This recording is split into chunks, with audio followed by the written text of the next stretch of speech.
Soal nomor 42. Dari hasil penilaian dan juga evaluasi proses pembelajaran matematika diperoleh bahwa siswa kelas 7 SMP yang belum tuntas sebanyak 5%. Maka program remedial yang sesuai adalah, jadi yang tidak lulus itu hanya 5%. Ini wajib untuk dikasih remedial atau perbaikan ya. Perbaikan. Yang A, memberikan tugas-tugas matematika yang dikerjakan secara kelompok pada siswa yang belum tuntas. Ini ada kata berkelompok. Ini kurang pas karena hanya 5% kan sedikit sekali. Kalau dibuat kelompok ya mereka tidak akan semakin paham. Memberikan pembelajaran ulang matematika secara klasikal dengan metode dan media yang berbeda bagi siswa yang belum tuntas. Ini juga kurang tepat karena yang tidak tuntas hanya 5%, sedikit sekali.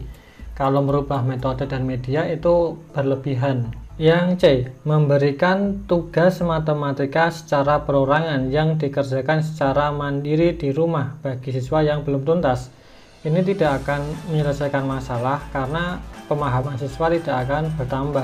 Yang D, memberikan bimbingan matematika perorangan secara khusus untuk siswa yang belum tuntas. Ini yang paling tepat karena hanya ada 5%. Ini presentasinya sangat kecil sehingga jika diberikan bimbingan khusus ini masih sangat masuk akal dan akan sangat membantu membuat mereka tuntas. Lanjut soal nomor 43.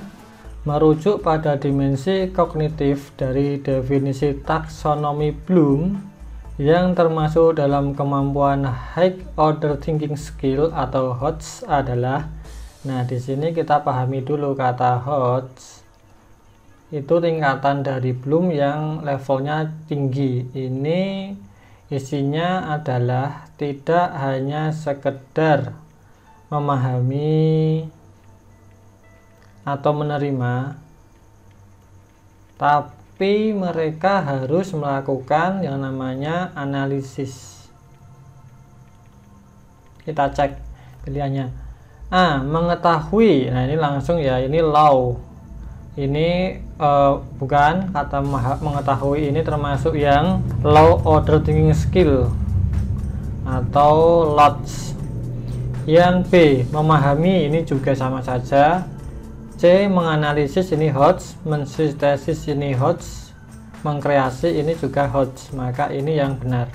D, ada menerapkan, ini low. Mengkreasi, ini HOTS. Ini juga low, memahami. Maka jawabannya adalah yang C. Soal 44. Salah satu rambu-rambu penulisan soal bentuk pilihan ganda menyebutkan bahwa butir soal jangan bergantung pada jawaban soal sebelumnya. Hal tersebut termasuk dalam kaidah A, materi, B, konstruksi, C, bahasa, atau D, logika. Jawabannya adalah yang B, yaitu konstruksi. Konstruksi ini jangan sampai pilihan, misal soal pertama jawabannya A, soal kedua ya jangan A lagi, tapi cobalah dengan jawaban yang lain agar tidak ada ajegan seperti itu. Soal nomor 45. Instrumen penilaian yang paling sesuai digunakan untuk menilai perkembangan kemajuan belajar siswa pada kompetensi-kompetensi yang dipelajari adalah instrumen penilaian. Nah, instrumen ini artinya adalah alat. Alat menilai itu ada macam-macam ya, alat penilaian. Nah, di sini kata kuncinya ada kata kemajuan dan juga kompetensi. A, melalui proyek, B, kinerja praktik, C, portofolio, atau D, pengamatan. Ini yang paling pas adalah portofolio. Portofolio ini adalah pengamatan dan juga laporan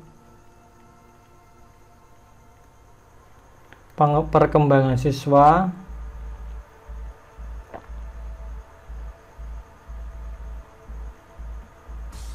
secara lengkap.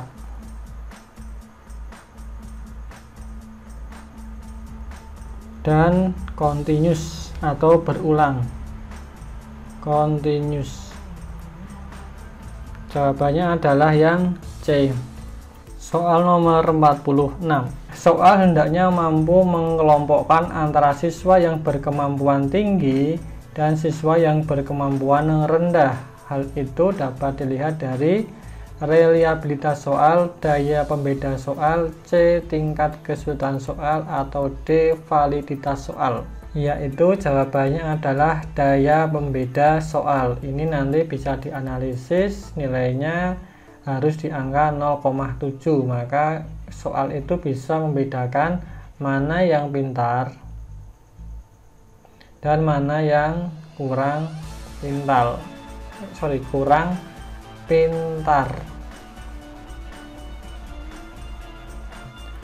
Oke, soal nomor 47. Salah satu komunikasi dengan media TIK berupa komunikasi audio visual melalui video conference dapat dilakukan melalui layanan A. Dropbox, C. Google Drive, C. Skype, atau D. Yahoo Mail. Jawabannya Skype. Dropbox ini untuk mengirim file. Kalau Google Drive ini untuk menyimpan file. Kalau Yahoo Mail ini untuk mengirim surat elektronik. Seperti ini. Jawabannya adalah yang C. Skype. Skype ini juga bisa menggunakan Zoom atau Google Meet, ya, macam-macam lah.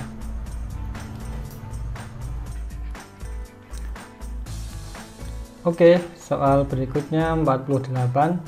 Guru perlu memberikan pemahaman tentang kelemahan suatu media alat peraga agar tidak mengalami kegagalan pembelajaran. Cara yang tidak tepat dilakukan guru dalam memberikan pemahaman tersebut adalah A. Hanya menggunakan media alat peraga yang dibuat secara sempurna oleh pabrik khusus pembuat alat peraga. B. Memberikan pemahaman jika hasil yang diperoleh siswa ketika bereksplorasi dengan media tersebut berbeda-beda.